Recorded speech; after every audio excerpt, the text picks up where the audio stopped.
कहां है वो लोग जो औरंगाबाद में बोले थे इम्तियाज जलील कोर्ट मत, उस समाजवादी पेंडेंट कोर्ट तो बोले थे अरे चेहरा दिखाओ औरंगाबाद के अवाम के सामने तुम, अरे लिफाफों पे जिंदगी गुजारने वालों शर्म से डूब मरो तुम। अरे क्या कर रहे हो तुम लोग, मत करो। तुम्हारा एहतराम और तुम्हारी अजमत हम करते हैं, मगर आप जो काम कर रहे वो मुसलमानों के हक में नहीं कर रहे हैं। आप क्या हुआ, आपने बीजेपी को हैंडल दे दिया। यूसुफ पुंजानी कह रहा है कि बीजेपी गली गली जाकर ऐलान कर दी कि फतवा जीतेगा या भगवा जीतेगा। अरे जब सियासत नहीं आता करना तो मत करो, दुआ करो या हिकमत अमली से इख्तियार करो। नहीं हमको सब चीज होना।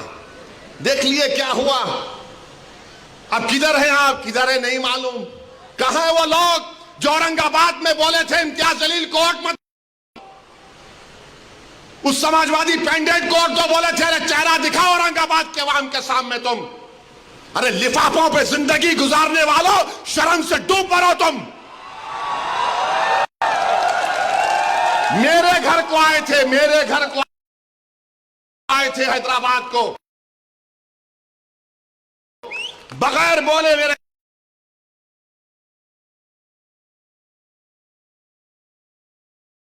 घर को आए।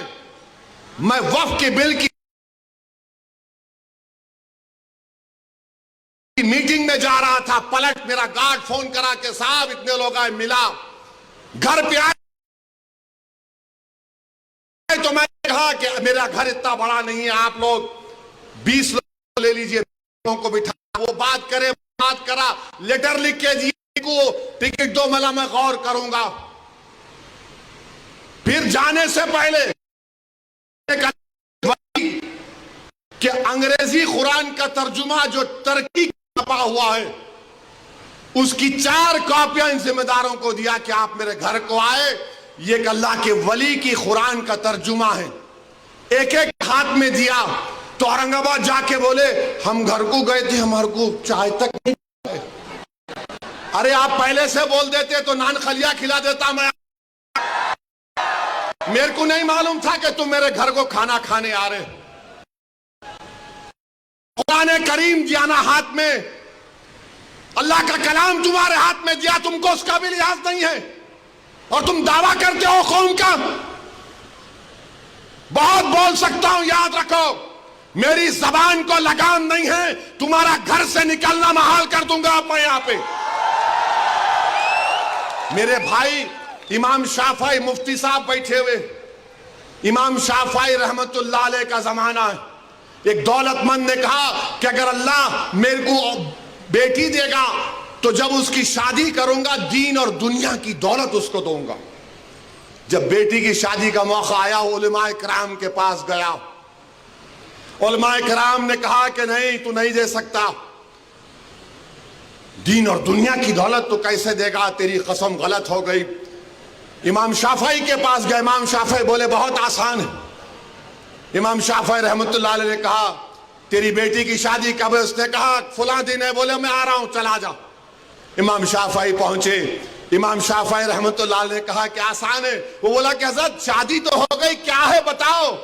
बोले कुरान अपनी बेटी को दे दे, दीन और दुनिया की दौलत उसको दे चुका, मैं उनको दिया, 4 कुरान दिया उनको और बोल के दिया कि आप मेरे घर को आए, मुझे पता नहीं है, मैं वकीलों की मीटिंग में जा रहा था, पलट कर आया आपके लिए, ये कुरान करीम का तोहफा आपको दे रहा हूं। अरे तुमको ओवैसी से मजलिस से नफरत है, मगर कुरान करीम की तो अजमत का तुम लिहाज रख लेते। मैं ये बात इलेक्शन में बोल सकता था मगर खामोश बैठे रहा, मगर आज मजबूरन बोलना पड़ रहा है। याद रखो तुम लोग जो काम कर रहे हो ना, तुम महाराष्ट्र के मुसलमानों को ना सिर्फ कमजोर कर रहे हो बल्कि तुम उनकी आवाज का गला घोट रहे हो। अरे तुम इलेक्शन लड़ो, हम तुम्हारी तायीद करने को तैयार हैं। कब तक तुम ये सियासत करोगे कि उन्हें बोल दिया इन्हें बोल दिया। जिसको तायीद किए औरंगाबाद में वो खाली 5000 वोट लिया, 5000 वोट लिया। नासिर के खिलाफ कितने वोट लिया उन्होंने? 10,000 वोट लिया और नासिर हारे 8,000 वोट से। जो जिसकी ताईद का ऐलान किया हुआ 5,000 और इम्तियाज जलील हारे 1,100 वोट से। धूलिया से फारूक शाह के खिलाफ आपने ऐलान किया, वो 10,000 पे निपट गया। फारूक शाह 70,000 वोट लिए, सिर्फ 1,700 वोट लिया वो जालिम, सिर्फ 1,700 वोट लिया। फारूक शाह 70,000 वोट लिया। अतीक को आपने ताईद नहीं की, किसी और को बोल दिया। अरे क्या कर रहे हो तुम लोग? मत करो। तुम्हारा एहतराम और तुम्हारी अजमत हम करते हैं, मगर आप जो काम कर रहे वो मुसलमानों के हक में नहीं कर रहे हैं। आपने हैंडल दे दिया बीजेपी को, बीजेपी ने पूरा प्रचार कर दिया और क्या नतीजा निकला जा आप देखो। कल ये बीजेपी की सरकार अगर कुछ करेगी तो कौन आके लड़ेगा? आप आएंगे रोड पे? यही इम्तियाज जलील, यही फारूक शाह, यही मुफ्ती इस्माइल, यही नासिर सिद्दीकी, यही फारूक शाब्दी, यही वारिस पठान मैदान में उतर के मुकाबला करेंगे। मेरे भाई पहचानो इन लोगों को।